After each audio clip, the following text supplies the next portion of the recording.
I would probably have left it alone and continued my life without her, but it was his mistake that did this. He made me act on this mistake, and whether she saw it or not, their complete disregard tore me apart. It was obvious that Samantha, with whom I had lived for 6 years, would not be my wife for long. Part of the problem in our marriage was that I had been working too much over the past 6 months. I was in line for a serious promotion, which would come with a significant salary increase. This meant that Sam could quit her job, and we could start our family. Another problem was that Samantha is a beautiful woman, one of those breathtaking beauties who haven't learned to be wary when men flirt with her. Not that she flirts back, but she has a wonderful smile that sends the wrong signal. Since Sam resembles Scarlett Johansson so much, with the same beautiful face and magnificent body, just taller, men naturally gravitate towards her. For some time, I had suspicions she worked late too often, and she had to go out of town more frequently. But the mistake on his face at their company's holiday party was undeniable evidence. I almost had to force Sam to invite me to this party, and now I knew why. Respect is an important thing in my family, by the way. My name is John Simon. If you'll spare me a few minutes, I'll give you just one example. In high school, I was the best player on the school team. It was at the beginning of the season, and we were facing a team with the best chances of not letting us into the championship. The opponent's pitcher threw a fastball straight at my head. The ball missed my face but hit my helmet. I stood up and ran to first. I looked at the pitcher, and he insulted me with a smirk and then quietly said, with just one mistake, "Chicken." I lunged at him and surprised him to no end. Instead of playing like in most baseball games, I hit him with my fist straight in the nose, breaking it and splattering his beautiful white uniform with blood. After that, hell broke loose. I was suspended pending a hearing on whether I would be disqualified forever. My coach looked at me with considerable disgust, but my old man stood by me. When he drove me home, I saw what that jerk did. He said to himself, "You can't let these punks disrespect you. Everything will be fine once they find out they have your balls." However, the disapproval of the coach bothered me. He had been my coach for the last 3 years, and I wanted him to respect me. When I showed up at his office the next day, he gave me a lecture that I would never forget to this day. "What's it to you what some punk says to you? You know where I grew up, at the corner of State and 75th, where some thug was always trying to push my buttons. I got lucky, neither my mom nor dad would stand for any fights. It helped me stay on track to college and out of the slums. Now I live where I want, I'm doing what I love, and those dumb thugs are either dead, in jail, or shooting up in some room.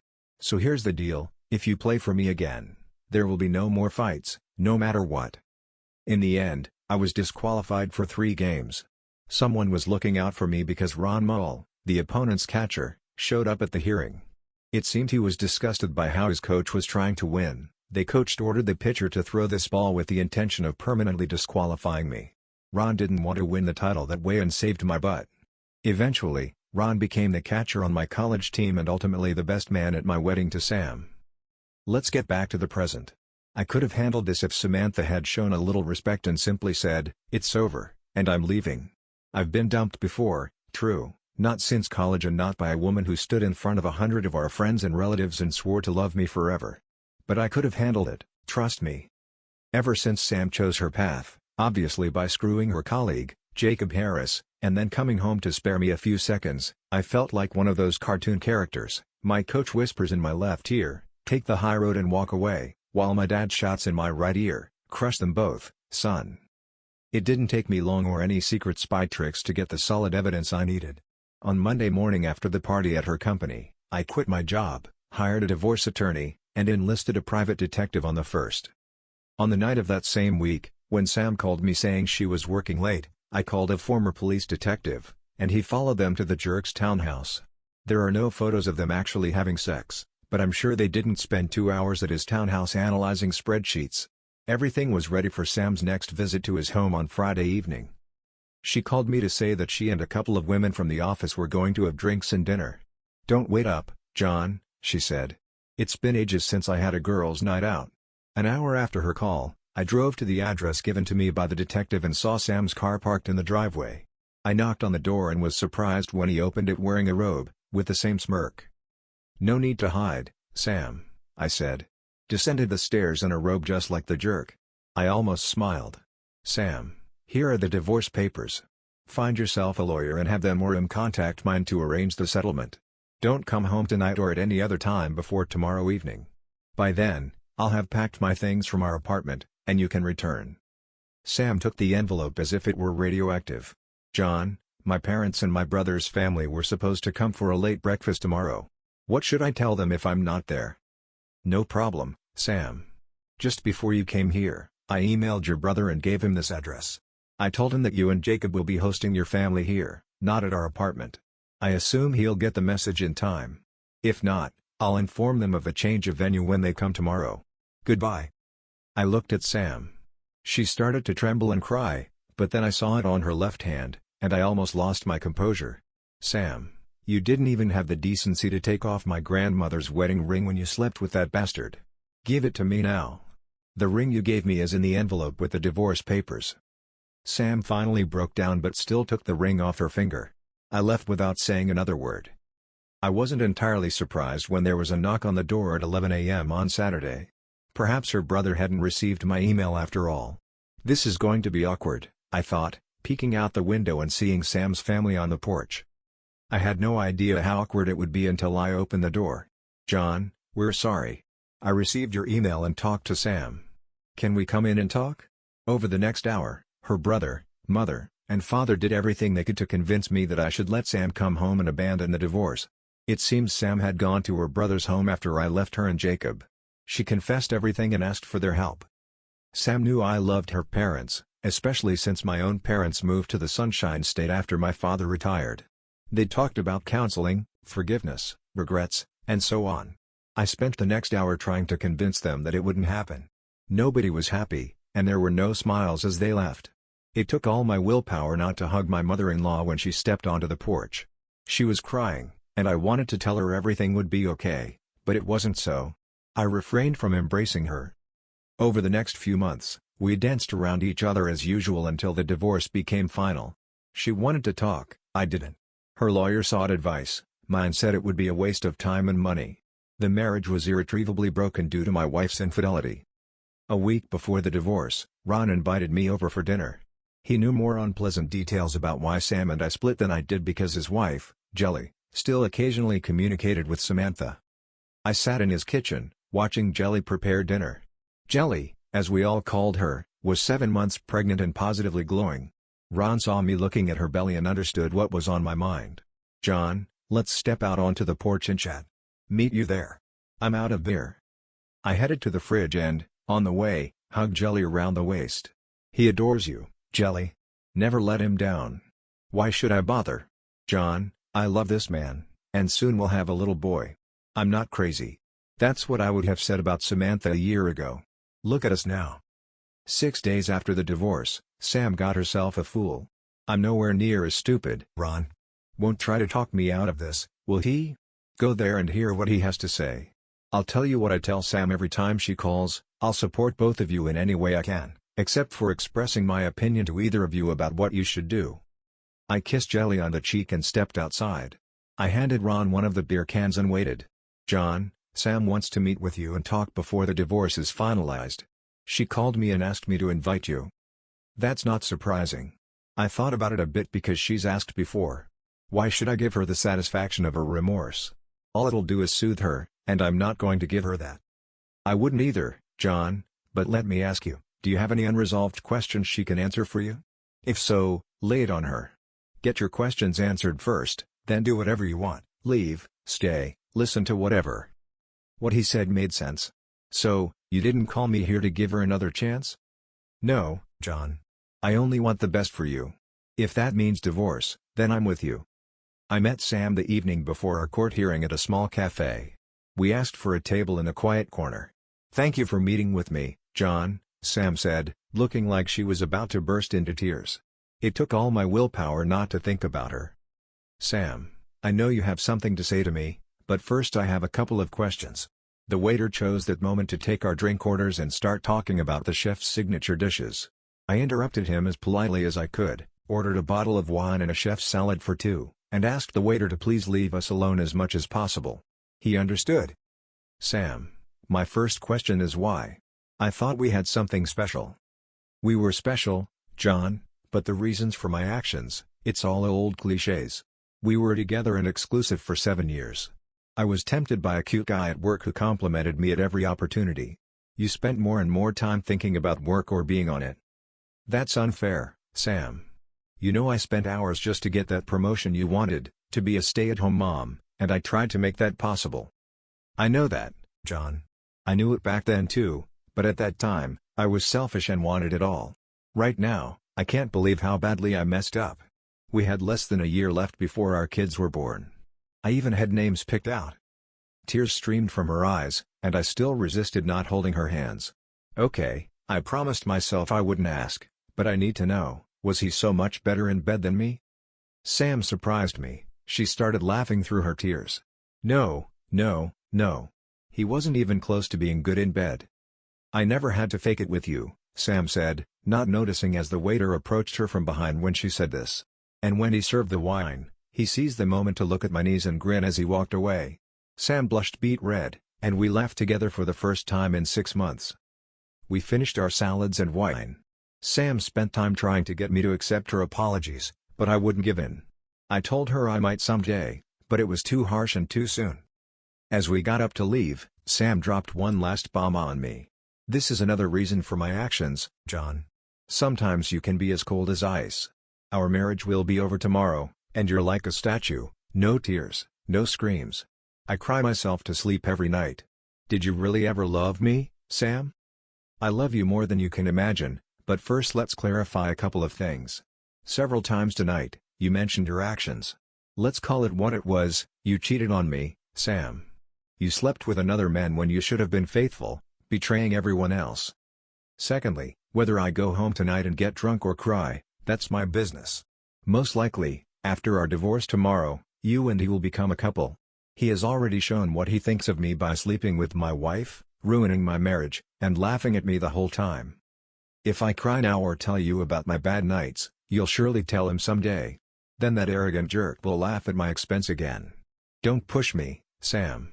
You don't want to see the demon lurking beneath the surface. The next day, I didn't go to court. My lawyer took care of it. It was a modern divorce without fault, with a fair division of assets. That day, the marriage had just fallen apart. Months passed after the divorce. I used that time to plan. I did get a promotion at work and a significant raise, but I had no one and nothing to spend it on. I probably spent too much time reading porn stories after Ron told me about it one evening over drinks. Ron told me about the ins and outs of the category loving wives and said there were hundreds of stories where the abandoned husband avenges his ex-wife and her lover. I read the stories, took notes, and evaluated my favorite methods of revenge. Ideas that would land me in jail were rated quite low. Psychological terror was rated quite high. The rating changed after one day when I had the misfortune of encountering Jacob at that time. I didn't know it, but after our divorce, Jacob and Sam started dating again and were now engaged. Jacob made it clear to me that he won. I lost. Sam was fantastic in bed. He couldn't get enough and apparently there was something wrong with me since he got her into bed so easily when we were married. Was I a coward for turning and walking away? I wasn't afraid of Mr. Black Belt, but I had just spent 2 years busting my ass to get this promotion and any physical altercation would have screwed that half of my life over. This guy already messed up my personal life. Will he find satisfaction in ruining my work life too? I walked away. Then my method of payback hit me like a thunderbolt out of the blue. It's a funny trait of some guys. They can't resist and dip their pen in the company and quit. Jacob wasn't an exception. Sam wasn't the first woman from their company he dated. Once, Helen Smith, a woman I met at one of the corporate parties, called me. She wanted to meet me for dinner. Her treat. Things were getting serious between Jacob and Helen, or so she thought, when he suddenly started treating her like a plague. Jacob dumped Helen when he decided to pursue my wife. The relationship between Jacob and Helen heated up again while Sam was dealing with our divorce, but it turned cold immediately after the divorce was finalized and Jacob and Sam became a couple again. Helen was furious, and there's no fury like a woman scorned. How could you let Jacob steal your wife without even putting up a fight? I was at that holiday party last December and saw how Jacob behaved. I was still in love with Jacob and hoped you would fight for your wife. You did nothing. Are you ignorant or just weak? This dinner invitation was Helen's attempt to toughen me up. I leaned back in the chair, took a sip of my drink and pondered how to respond to her challenge. Helen, I'm sorry. I don't know you. I don't know how much I can trust you right now. Trust is limited, But I can tell you I'm not weak and someday there will be consequences. Have you ever heard the saying revenge is a dish best served cold? Helen looked at me. Damn, I didn't think. Are you Sicilian? Correct. And if you're truly interested in some revenge, just sit tight and one day I'll call you and ask for a favor. Nothing illegal, but very important. That evening I returned home and my ideas began to clarify. But could I trust Helen to keep her mouth shut? I discreetly checked with someone I could trust and he confirmed Helen's story. Helen and Jacob were dating and their breakup coincided with Sam and Jacob's relationship becoming public. As we talked, my source apologized for missing our initial meeting and not warning me beforehand. He kindly informed me that the company's top management was tired of the romantic drama associated with Jacob's affairs and was in the process of rewriting corporate policies regarding workplace romances and that Jacob, according to rumors, was skating on very thin ice. During my separation and for 2 months after the divorce, I hired an escort for my sexual and social needs. Cindy Fox. I suppose that was her professional name, and I went out for dinner or shows every 2 to 3 weeks and ended up spending a couple of hours having sex in bed before she went home. It cost me a pretty penny, but as I mentioned, I had nowhere else to spend my increased salary after the promotion at work. It was my first time paying for sex, at least directly, but I didn't want to tempt myself with rekindling relationships. So Cindy became my go-to whenever I had such desires. She also became an integral part of my plans. I called Helen and told her that if she agreed, she had only 2 tasks. Firstly, to give me Samantha's schedule for the time when she would be out of town on business. Secondly, to approach Jacob at the right moment and ask him to meet her in a public place to sort things out. The next day, Helen called me. Sam was supposed to leave town for 3 days and nights in 2 weeks. Helen had contacted Jacob and arranged to meet him on the first evening of Sam's trip at a bar just to have a drink and chat. But I'm sure Jacob thought it might be the last time he'd see Helen. Cindy laughed when I explained the first part of my plan, but I truly shocked her when I outlined the second part. Cindy, have any of the women who do what you do ever contracted a social disease? I'm not talking about deadly things like AIDS. I'm talking about curable things like gonorrhea. Of course it happens, but rarely. Most girls insist on condoms. I know a couple who have sex without a condom, but they try to be careful and charge double for that privilege. There were a couple of girls who had to get treated. Could you do me a favor? Please let me know when one of the girls has something extra. I'll pay her for sex SE without the rubber and I'll pay you the same as for your search. Are you kidding me? You want to give this guy something. Nothing deadly, just something to ruin his wedding night. Everything was set for part 1. Cindy told me the details later that evening. She was sitting in the bar sipping her cocktail when Jacob walked in and sat down next to her. They exchanged smiles and Jacob ordered a scotch. Cindy was dressed in a regular business suit and looked very professional. Not that professional. Jacob's mobile phone rang almost immediately. Of course, Helen. I understand. I hope your mom gets better. Jacob hung up and immediately turned to Cindy. Hi, I just got dumped because my girlfriend's mom got sick. Can I buy you another? Cindy grinned broadly at Jacob. Sure, I can handle 2, but don't try to get me drunk. I've been on the road for 2 weeks and in that time I haven't seen my husband. A girl starts to get lonely. Cindy flashed the engagement ring I bought at a pawn shop for just such an occasion. It was like waving a red cape in front of a bull. Jacob took the bait. My name is Jacob. Nice to meet you. And they drank and chatted for about half an hour. Cindy actually had a third glass and tried her best to appear a little tipsy before she finished the third. Jacob was trying hard to seduce her. Light touches on her hand and leg. Charming conversation with enough sexual innuendo to try to warm her up. Cindy told me it was hard not to laugh at all the effort he was putting into this considering she was getting paid. Finally, she got tired of the seduction. She finished her cocktail and invited him up to her room. Jacob and Cindy had sex twice in her room. Of course, Jacob didn't know that the whole event was being photographed. Cindy kicked him out saying she needed to compose herself and get some sleep but not before getting his mobile number. Then we looked at the photos on my laptop. I promised that any pictures where she could be recognized would be deleted before the camera or memory card left the room. Even after deleting half of the photos, we were left with dozens that showed Jacob sleeping with this stranger. The wedding was still a month away and I hoped we'd be lucky. By the end of the month, 2 weeks later, Cindy called me with news. One of the girls has gonorrhea. I found out because she asked me and another girl to cover for her while she takes her medication. Did you tell her about my request? In brief. She's willing to talk, but bear in mind she's a professional and will probably charge you double because she thinks it'll be hard for you to find a replacement. What about your rate? Is it changing? No. I suppose we made a deal and you always take good care of me. And it's true because I always left her extra tips. I saw Cindy and I met with this young lady. She insists on not being named and worked out the details for the second part. It will cost me a few thousand, but it's worth it. Cindy calls Jacob the next day. Hi, Jacob darling. It's in from the hotel. Remember me? How could I forget? Are you in town? Yes. I thought. Are you ready for the sex of your life? Life? Pretty confident. We had a lot of fun that night, but what are you willing to do to make it the sex of my life? I'm here at the hotel with a colleague. She's wild, and after what I told her she thought you could handle both of us tonight. Can you handle it? Of course, Jacob's self-esteem made him believe that two women would want him. I just need to make a quick call and I'll be in the lobby. Not in the lobby.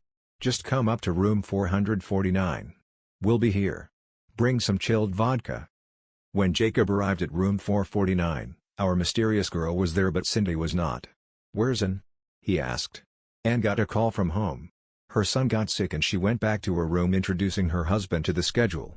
She said he's dealing with a sick child for the first time. But you and I can start. And they did. Cindy never showed up, but our mysterious girl did everything she could to make Jacob forget about the threesome. After he left at 10, she met us at the local cafe and collected the remainder that I owed her. I admit I felt like doing that to the guy, but he's such a nut. By the time he left I was almost feeling better. She took the envelope and walked out the door. Cindy looked at me and shrugged. I told you she's a pro. You paid me for the night. Want to go to your place? I wanted to and we went. I waited a week after the wedding and finished my project. Both Sam and her company received envelopes in the mail with fake return addresses. Each envelope contained a brief letter and a set of photographs. The letter to Sam read: Dear Mrs. Harris, I regret to inform you of some bad news, but it seems your husband and my wife were involved while she was in your town. A private investigator hired to gather evidence provided me with these photographs. I included only those showing his face so you have no doubts it's him. I wasn't planning on telling you, except that I just received a message from my doctor that she infected me with a social disease. Perhaps you'll want to get tested. The to-be ex-husband of your husband's. The letter to the CEO read: Dear Sir, just thought you should know the kind of person working in your company. According to my wife, he picked her up at a bar, got her drunk and infected her with a social disease. I don't know if this letter will reach you or if you even care, but I keep an eye on this scumbag. Seems he has no morals. A regretful husband. Everything fell into place quickly. Sam's family ended the marriage. Jacob was fired and there are rumors they both got treated. It's handy to have a friend in the county health department. I was largely busy getting my life together. Sometimes I envision potential scenarios. In one scenario, I beat the crap out of Jacob. In another, I pretend to reconcile with Sam, take her to another country and then leave her there with no credit cards, passport, etc. I could have done the same if not for the vision of her mother and what it would do to her. Maybe I was cruel to my ex-wife but not to my ex-mother-in-law's daughter. But I quickly lost interest as my new job became more engaging and challenging. This continued until the next Simon Shelley family picnic. There was Uncle Vin, my father's older brother. Uncle Vin is connected, if you catch my drift. He beckoned me over and we had a quiet chat. Johnny, tell me about your divorce. What happened? I like that girl, he said. I recounted to Uncle Vin the Reader's Digest version of our breakup. What did you do about it? He inquired. I explained what I did to get revenge. That's terrible but not exactly scorched earth. No, Uncle Vin. I did everything to leave it behind. Chose the high road. I explained to him why. That's good and those are valid reasons. You know that baseball coach really did you a solid.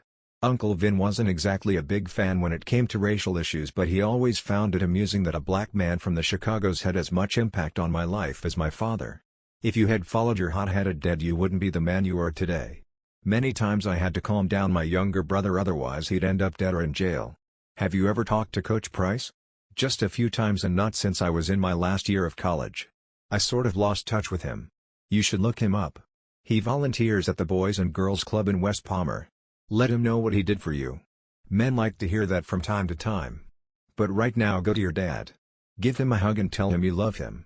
He needs to hear that too. Uncle Vin was a funny guy. I've heard many people are afraid of him, but around me he always acted like a teddy bear. I did go see Coach Price and he convinced me to start volunteering at the club. I even started dating his niece. A beautiful woman, but that's another story under the romance C category. In other words, no drama, just love. And one last thing. On my 30th birthday, I received a birthday card from Uncle Vin. It simply said, "Happy birthday, nephew. Nobody messes with the Simon Kellis." It seems a certain Jacob Harris was found last night in an alley behind the bar he frequents. He was a victim of a robbery. Nothing life-threatening, but he had a broken nose, several fingers and wrist ribs and 2 severely swollen testicles. I guess his black belt must have stayed home that night.